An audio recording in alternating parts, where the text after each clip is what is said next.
Okay, let's dive into something today that, well, it seems like analysts are really struggling to even categorize. Mm. We're talking about this uprising in Nepal. Gen Z Revolution, they're calling it. And it did something pretty much unimaginable, right? Taking down a government with a huge majority. A two-thirds majority government. Yeah, and in less than 48 hours, just staggering speed. So what makes this movement, the Kranti, really stand out? It seems like there's a paradox there. There really is. It wasn't, your typical trigger, not an election dispute, not some big ideological fight. No, it was a social media ban. Exactly, a ban on social media.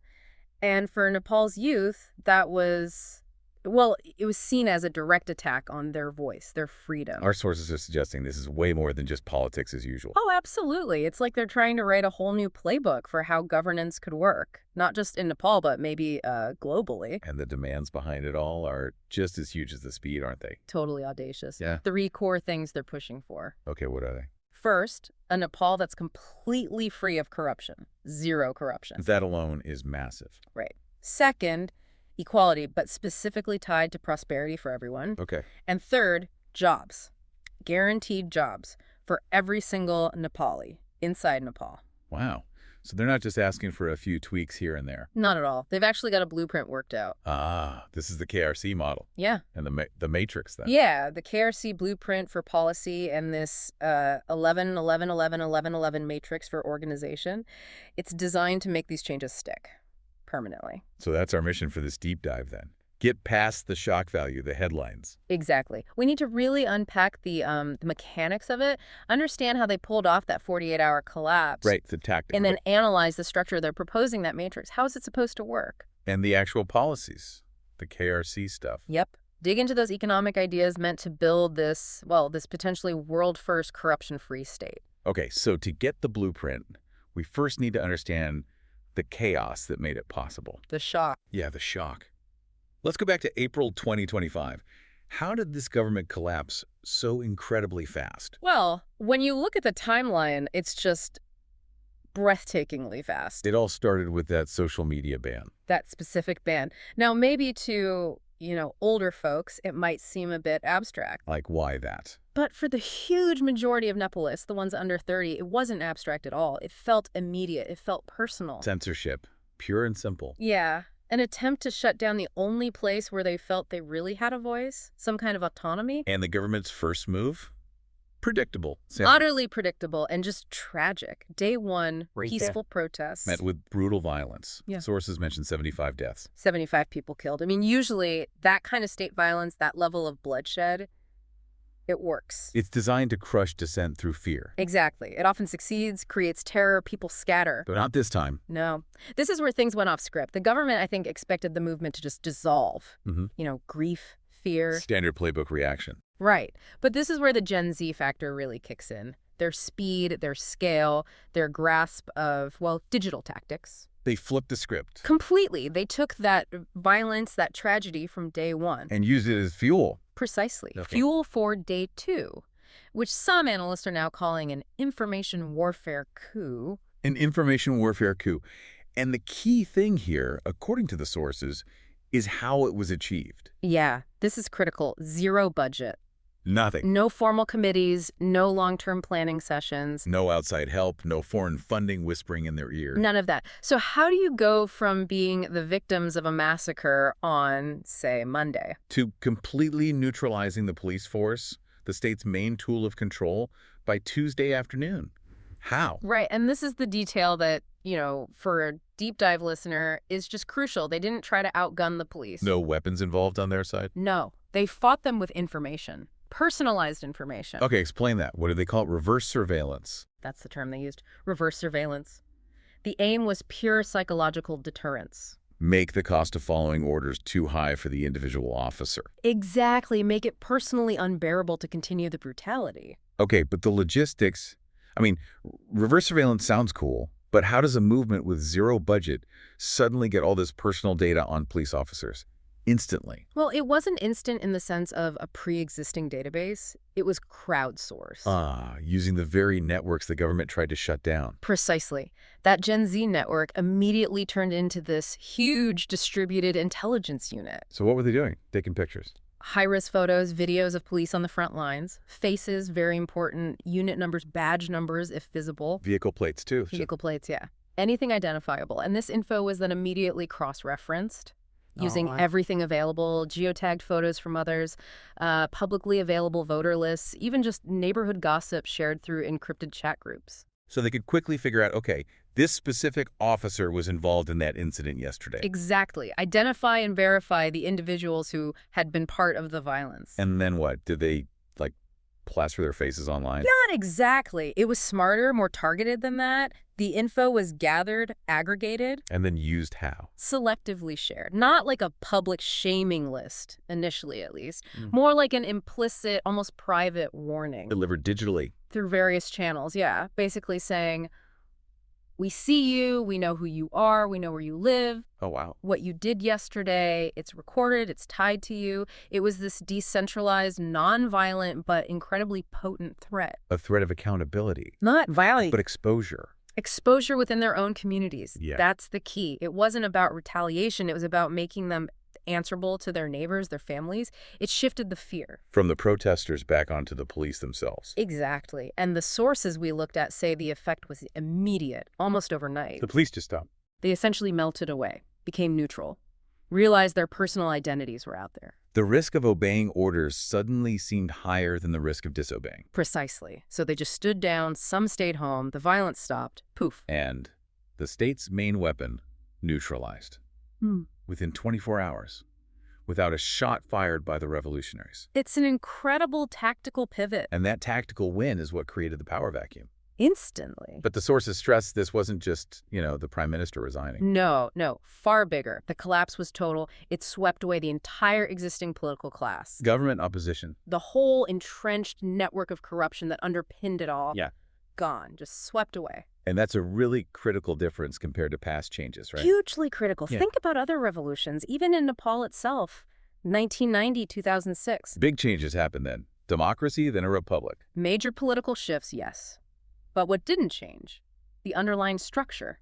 The deep-seated corruption. The elites just found new ways to operate within the new system. They adapted. It became a revolution of substitution, really. One group of elites replaces another, but the game stays the same. So the lesson Gen Z seems to have learned from history is speed is great for winning the moment. But unless you build a fundamentally new structure, you just end up recreating the same problems. The systemic rot remains. Right. You win the battle, but lose the war against decay. Exactly. Look at the Arab Spring, for instance. Brilliant use of digital tools for mobilization. Millions in the streets. Huge energy. Massive energy. But what was missing? A clear, agreed-upon blueprint for what came next, the day after the regime fell. The passion got ahead of the planning. Way ahead, which led to chaos, instability, and sadly, in many places, things snapping back to authoritarianism or worse. So Nepal's youth saw that. They understood that just getting rid of the old guys wasn't enough. They realized they couldn't just inherit a broken system. They had to demand something entirely new at the core, a new foundation. Which brings us straight to their core demand. And this, arguably, is the most radical thing about this whole movement.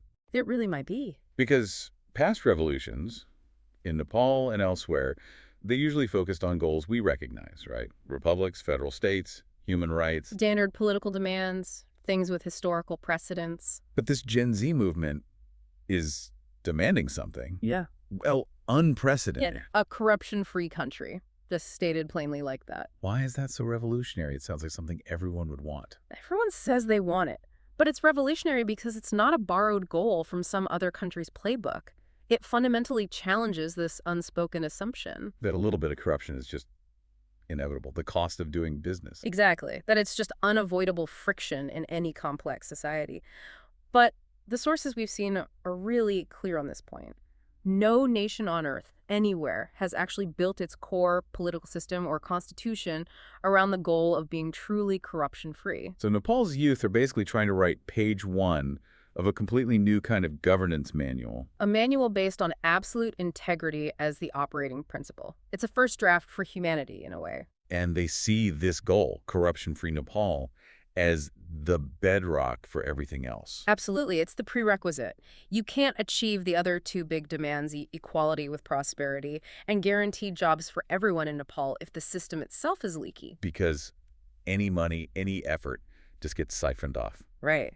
If integrity isn't the absolute foundation, Mm-hmm. every development project, every investment, every job program, it just feeds the corrupt system. They see corruption not as, a few bad apples. But the barrel itself is rotten. It is the system. That's the core argument. You mentioned earlier the sources say corruption in Nepal touches everything from birth to death. Can you give us a sense of just how pervasive that is? What does that actually mean for people's daily lives? It means it's this constant grinding background noise, this tax on just existing. Like what? Okay, so the source material lays it out. You need a birth certificate for your kid. You might need to slip someone some cash to get it done smoothly without endless delays. Just for basic paperwork? Yeah. Getting your child into a decent public school might involve a donation, starting a business, permits, licenses, clearing goods through customs. Bribes can grease the wheels at every step. Wow. And it doesn't stop there, even when someone dies. Families report needing to pay bribes just to get the necessary permits for a funeral or to sort out land titles afterwards. So it's inescapable. You're born into it, you live with it, you die with it. The whole structure seems designed to extract unofficial payments at basically every interaction point with the state or bureaucracy. Which makes it obvious why just tinkering around the edges, setting up another anti-corruption committee, arresting a few high-profile figures, why that wouldn't even scratch the surface. Exactly. It would be totally insufficient. And this is where they really looked hard at what hasn't worked elsewhere. Like India, for example. India is a key comparison in the sources. You have Prime Minister Modi, who is widely seen personally as being incorruptible. Right. And he took this massive disruptive step back in 2016 with demonetization. Right, pulling the big banknotes out of circulation. Aimed squarely at black money, undeclared cash. The goal was explicitly to cripple that cash-based shadow economy, force money into the banks where it could be tracked, a huge shock to the system. And did it work? Well, the sources argue that while it definitely caused major disruption and maybe had some temporary effects, the day-to-day, systemic corruption, the small bribes, the transactional graft, it persisted. People found workarounds. New ways to move money, new ways to demand payments. The fundamental incentives within the system that encourage corruption hadn't really been removed. So the takeaway for the Nepali revolutionaries was, if even a powerful leader in a huge country like India can't fix it with big punitive measures, then a smaller, more fragile country like Nepal needs something much more fundamental, not just punishment after the fact, but prevention baked into the design. total structural reset, as the sources put it. Exactly. They concluded they needed preventative engineering for the whole system, not just better policing of the existing one. So the system wasn't broken, in their view. It was working exactly as intended. Intended to benefit the corrupt, yes. And the only real solution was to scrap it and install a completely new operating system. Concisely. You can't fix a faulty engine by just changing the driver. You need a whole new engine design. And that new design has to start with how you organize people. Okay, so we've got the context. The system's rotten, incremental change won't work. You need energy, yes, but energy burns out. Right. Movements fade if they don't have structure. So how do you take that raw, revolutionary energy and turn it into something lasting?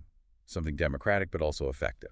That's where this 11-11-11-11-11 matrix comes in. It's their proposed answer for building a durable, self-sustaining framework. Let's break it down, because it sounds simple, maybe deceptively simple. Its simplicity is actually key to its potential power, I think. It aims for two things simultaneously: massive scale and rock-solid accountability. How does it start? It starts right at the very bottom, the foundation, they call it. 11 people get together. Could be anywhere, a village square, someone's courtyard, a tea shop. Or online. Or online, yeah. Hybrid meetings are fine. The key is these 11 people have to talk, deliberate, and reach unanimous agreement. Unanimous, not just majority. Unanimous, to elect just one representative from their group of 11. Okay, that unanimity rule feels important. Why is that specific detail apparently so crucial? Because it's the built-in anti-corruption filter, right from the first step. How so? Think about a normal election. You need 51% to win, right? That encourages splitting people into factions, rewarding loud voices, maybe divisive figures. Out to your base. Exactly. But if you demand a 100% consensus, even in a tiny group of 11, the system automatically filters for people who can build bridges, people who listen, people everyone in that small group actually trusts. Because you can't strong-arm your way to unanimity. You really can't. And it makes it incredibly hard for outside money or influence to corrupt the process because a leader has to keep the trust of those 10 other people constantly to even get selected, let alone advance. So it's building a meritocracy, but the merit is trustworthiness. Verified trustworthiness. Not just charisma or who has the slickest campaign posters. Okay, so that's level 1, and this repeats 5 times. Yes. Yes. So 11 of these first level groups come together. That's 121 people represented by their 11 chosen reps. The second level group then also has to reach unanimity to pick one person to go to the third level. And so on, up the chain. Up the chain. By the time you get to the fifth level, doing the math, you've got a structure that theoretically connects something like 161,000 of those initial foundational groups. Wow. That's potentially millions of people connected through this chain of unanimous consent. It's designed for national scale, yeah. And the sources emphasize this isn't just about Kathmandu, the capital. Oh, definitely not. It's specifically designed to be inclusive. Geographically, mountains, plains, valleys, cities, villages.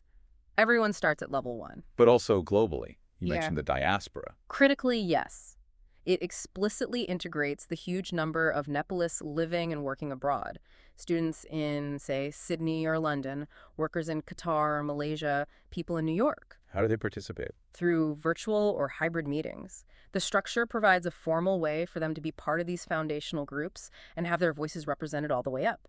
Technology makes it possible, and the structure demands it. And the fact that it's basically costless to run, that seems vital too. Hugely important. No need for fancy party headquarters, no big bureaucratic staff needed just to run the organization itself. Meetings happen where people already gather. Tea shops, community halls, online platforms. It avoids creating those early opportunities for institutional bloat or, frankly, corruption that often sink new political movements. No rent-seeking built into the structure itself. Exactly. It keeps the focus on the ideas, on the trust, not on fundraising to pay the bills. It's a deliberate defense against being co-opted or starved of cash by the old guard. Now, the sources draw a parallel here, historically, to Gandhi. Yes, Mahatma Gandhi. There's a comparison made to his relentless focus on organization. How so? Gandhi knew that just declaring independence wasn't enough. The real strength, the real independence had to be built from the ground up. So he focused on Village-level committees. The panchayats, community spinning circles, charka, small, disciplined, local groups. He understood the power had to grow organically from the grassroots, not just be imposed by intellectuals in the cities. that disciplined local structure was the engine. It was, and you see similar patterns elsewhere, right? Think about the U.S. civil rights movement. The local churches, the student groups, SCLC, SNCC. Their power came from that incredibly disciplined, deeply rooted local organization. That's what sustained the movement through incredible pressure. So the 11-11-11 matrix is trying to apply that same principle, disciplined, decentralized, bottom-up power. But adapted for the digital age, and with this unique unanimous consent filter built in. The idea is that decisions made higher up truly reflect a mandate that has passed through multiple layers of unanimous vetting right from the base. The structure itself becomes a check against fragmentation, against corruption creeping in. That's the theory. But, as we know, a great structure, a great vehicle, needs a destination. It needs a plan. Right. Structure is useless without substance.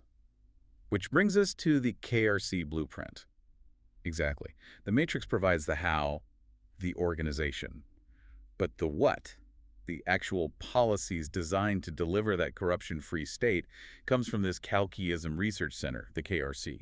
Right. The KRC blueprint is the policy engine that the matrix structure is supposed to implement. And it seems to rest on 3 really big interconnected pillars. Let's dig into those. Okay. Pillar 1. They want to implement a cashless economy. Immediately. Whoa. Okay, going fully cashless. That's a massive leap. We know the goal is to make cash bribes impossible, make everything traceable. Traceability is key, yes. Right. Transparency by default. But even really advanced wealthy countries struggle with this. There are huge logistical challenges, right? Plus, people worry about privacy, government tracking everything. How do the KRC sources say they'd handle that? Yeah, They definitely anticipate that pushback. The KRC folks seem to realize that going fully cashless needs huge public trust and buy-in. How do they plan to get that trust? By linking it directly to tangible benefits that people see immediately, benefits flowing from the other two pillars. Ah, okay. So it's not just cashless in isolation. No. Logistically, they plan to lean heavily on mobile phone networks, which apparently have pretty good reach in Nepal, even in remote areas. Better than traditional banks, maybe. Using mobile money? Digital currency. State-backed digital currency platforms, yeah. Secure, encrypted, but with an immutable, auditable transaction record. That's the idea. Okay, transparency by design. But the privacy question remains huge. If the state can see every single transaction. How do you stop that becoming a tool for control? Yeah. It's a risk the source material acknowledges. And their answer. Their answer is tied directly to Pillar 2, the structure of the banks themselves. Pillar 2 demands state-owned banks. All banks owned by the state. Yes. The argument is, if you're going to centralize financial data like this, it must be under a system that is publicly owned, publicly accountable, and explicitly nonprofit. Not in the hands of private banks or corporations who might misuse the data or create their own bottlenecks. Exactly. It's about preventing private cronyism from just replacing state corruption. Well, wait, how does state ownership automatically prevent cronyism any better than just, say, having really strong regulations on private banks? Couldn't state banks just become tools for political favoritism? It's a fair question. The KRC argument hinges on removing the profit motive. Private banks exist to maximize profit, right? Which often means lending to the big players, the ones with collateral, the politically connected who guarantee big returns. Right. Under the KRC model, with the state as the sole banker, the goal shifts. It's not about maximizing profit anymore. It's about maximizing national productivity and citizen well-being. So loan decisions are based on what? Merit, need. Merit, the productive potential of the idea, the need, not who you know or how much collateral you already have. It's meant to democratize access to capital, take the power away from middlemen. Okay, state-owned banks, cashless economy. That leads to the third pillar, which sounds like the most radical departure from standard economics. It probably is. Pillar 3, zero interest rates. 0% interest on all loans. On all productive loans is how the sources frame it. Loans for starting a business, for agriculture, manufacturing, maybe even housing, 0%. Okay, my head's spinning a bit. Standard Economics 101 says interest is the price of money, right? It balances risk. It incentivizes banks to lend. If there's no interest, why would anyone lend? And wouldn't people just borrow recklessly? Huge moral hazard. Right, but that standard theory applies to a system driven by private profit. And this KRC model throws that out. It operates on totally different assumptions. Remember Pillar 2. All banks are state-owned, nonprofit. The state is the lender. It's not seeking profit from lending. It's seeking national development. So it doesn't need interest as an incentive. But what about the risk? Risk assessment still happens, presumably based on the project's viability. But the cost of borrowing, the interest payment that usually goes to the bank's profit margin, that's eliminated. Okay. But then the sources claim this somehow automatically pays for free education and healthcare. That connection feels like a leap. How does eliminating interest suddenly create funds for massive social programs? It's not magic. It's about redirecting a massive flow of wealth. Think about how much money currently gets extracted from the economy just as interest payments. On government debt, business loans, mortgages, credit cards, student loans. Yeah. It's huge. It's absolutely enormous. The KRC argument is when the state takes over banking and removes the profit motive, interest, that entire river of money, which used to flow out as private profit, Now stays within the public system. Exactly. It's retained. It doesn't need to be collected via taxes and then spent on services. Instead, the cost of accessing essential services, education, healthcare, even basic legal help can be made zero or near zero. Because they're funded directly by the state's ability to provide capital at zero cost, essentially. Yeah. Funded by the elimination of the interest tax on everything. That's the core idea. It's a radical restructuring of how money flows and who benefits. Funding comes from financial reengineering, not higher taxes. Wow. Okay, that is a fundamentally different approach. Preventative, systemic. And when you put it next to how other countries try to fight corruption, you really see the difference. Like China. China has high-profile anti-corruption drives, lots of arrests, but critics often say it's selective, maybe political, and doesn't change the underlying incentives much. And Singapore. often held up as a model. Singapore has very low corruption, yes, but its success is often tied to its unique context, small size, strong state control, maybe less applicable elsewhere. So the KRC proposal for Nepal is different because it's not just about punishment or specific circumstances. It's trying to build a system where corruption is structurally difficult, almost physically impossible, because of how money moves or doesn't move in cash, and because access to capital isn't controlled by profit-seeking middlemen. It aims to prevent the opportunity itself. Okay, so we have this intricate structure, the matrix, designed for trustworthy organization, and this radical policy blueprint, the KRC, aiming to eliminate corruption and fund services through zero interest. The vehicle and the engine. Right. But we need to ground this back in the human reality that sparked the revolution in the first place. The jobs crisis. The absolutely devastating jobs crisis in Nepal. Yeah, the scale of it really provides the mandate for such drastic change.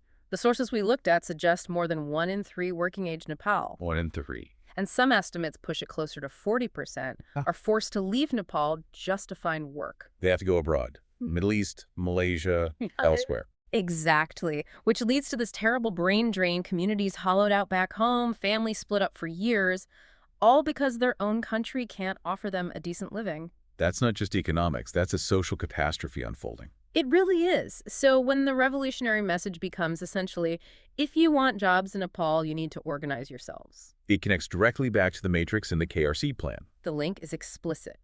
Organize using the matrix. Build the collective power and trust needed to push through the KRC blueprint. And that blueprint, with its zero-interest loans, is specifically designed to ignite domestic businesses, local entrepreneurship, productive investment within Nepal. The goal is to create enough jobs at home so people don't have to leave. End that reliance on remittances and migration. But making such a huge shift, implementing KRC, you can't do that through the old political system. It's too compromised, too slow. Completely. The revolutionaries recognize that. The existing constitution, the political parties, the bureaucracy, they see it all as fundamentally tainted by corruption. So what's the plan for the transition? How they bridge the gap? The proposal is immediate and drastic. Enact a revolutionary interim constitution and set up a revolutionary interim government. An interim phase? Yes, temporary. It would guarantee basic human rights, but critically, it would have the necessary power to dismantle the old financial and political structures quickly. And install the KRC policies without getting bogged down in the old ways of doing things. Basically, bypass the gridlock to implement the reset. Okay, but then what? After the interim phase, the long-term governance model they propose. It's not standard democracy, is it? No. This is probably the most controversial part for outside observers. They advocate for what they call a one-party democracy. A one-party democracy. That sounds like a contradiction in terms. Yeah. And historically, one-party states inevitably become authoritarian, right? That's a huge red flag. It's a massive red flag, and they know it. The KRC sources seem acutely aware of that risk. Their argument is that the multi-party system Nepal had before was just chaos and a cover for corruption anyway, constant infighting, deadlock. Nothing got done for ordinary people. So they see multi-partyism itself as part of the problem. As enabling corruption through gridlock and deal-making. So how do they propose to have a single party without it becoming a dictatorship? Yeah, what are the safeguards? How do they prevent that slide? They propose several built-in checks operating within that single-party framework. Okay, like what? First, the party itself must be built bottom-up through that 11-11-11-11-11 matrix. So leadership is based on that unanimous trust principle we talked about. Meritocracy, not power grabbing. Okay, so the selection process is different. What else? Second, absolute transparency rules. Mandated openness on all decisions, all finances, everything auditable. Right. And third, and this is maybe the most crucial bit for accountability, competitive elections within the party structure. How does that work if there's only one party? The idea is, for every elected office, from a local mayor up to national positions, this single merit-based party doesn't just put up one candidate, it nominates 2 candidates. 2 candidates from the same party. Yes. Both fully qualified, both having risen through the trust matrix. Citizens still go to the ballot box. They still choose their leader. But the choice is always between 2 pre-vetted, supposedly high-integrity candidates from the same organizational structure. Exactly. It tries to keep the element of electoral choice and competition holding leaders accountable to voters, but eliminates the inter-party warfare and gridlock they blame for past failures. A novel attempt to blend meritocracy, single-party efficiency, and democratic accountability. Whether it could work is a huge question. A massive question. But that's the proposal. And if they manage to pull all this off, eradicate corruption, implement KRC, guarantee jobs, Yeah. what's the projected outcome? The projections are incredibly ambitious. The KRC folks estimate that just eliminating the corruption tax, all the waste, inefficiency, and theft would unleash so much productive potential. That Nepal could transform rapidly. They project Nepal could reach the status of a developed nation by 2037. 2037. Wow, that's, what, barely over a decade away? And way ahead of projections for much larger economies nearby, like India. Yeah, potentially a decade ahead of India's timeline, according to these projections. The underlying logic is simple, if radical. Corruption is the single biggest anchor dragging down development. Remove it entirely, and growth accelerates exponentially. Because capital flows efficiently, transaction costs plummet. And investment focuses purely on productive outcomes, not on navigating or feeding a corrupt system. This is the argument they're using now to push for. For the KRC chairperson to step in. Yeah. Calls for the KRC chairperson to be installed as interim prime minister to actually steer the ship during this incredibly disruptive transition phase. Hashtag outro. Okay, so stepping back from the details, Yeah. this deep dive into what's happening in Nepal, this Gen Z revolution, it's more than just a news story from a small country. Oh, much more. It feels like a profound challenge, a structural challenge to how we think about democracy everywhere. The sheer speed, the zero-budget tactics, combined with this incredibly detailed, almost engineered blueprint for systemic change. It's bound to resonate, right, especially beyond Nepal's borders. Or else. Think about youth across South Asia, India, Bangladesh, Sri Lanka, places where people grapple with systemic corruption every single day, Yeah. where it feels like a huge break on their country's potential. They're going to be watching this KRC model very, very closely. It forces a really uncomfortable question on the international stage, doesn't it? It really does. Is the kind of democracy many countries have now often gridlocked, often riddled with corruption, seemingly unable to deliver basic needs efficiently, is that model actually sustainable? Especially when a new generation, digitally connected and impatient, starts demanding governance that actually works. There was that compelling historical point in the source material. About the French Revolution. Yeah, that it gave the world the idea of democracy through all that chaos and bloodshed. But this Nepal Gen Z revolution, it's demanding something even more fundamental, perhaps, something much rarer in practice. Integrity. Integrity. As the central organizing principle, they're trying to shift the whole focus away from just the process of power who gets elected. How often we vote towards the actual quality and honesty of the system itself. Structurally guaranteed honesty. Which leaves us, and you listening, with a pretty stark final thought to chew on. It's a challenging one. If you had to choose today, inherit a familiar system, multi-party democratic processes, but you know it's inherently prone to gridlock, inefficiency, and deep corruption, or take a leap. Try to invent something new. A system based on meritocracy, maybe less chaotic, that structurally guarantees zero corruption, but might look different from traditional democracy. Which path actually offers real progress? The youth in Nepal seem to be arguing that inventing integrity is not just preferable, it's the only viable way forward. The choice, as they see it, is between inheriting decay or engineering something entirely new.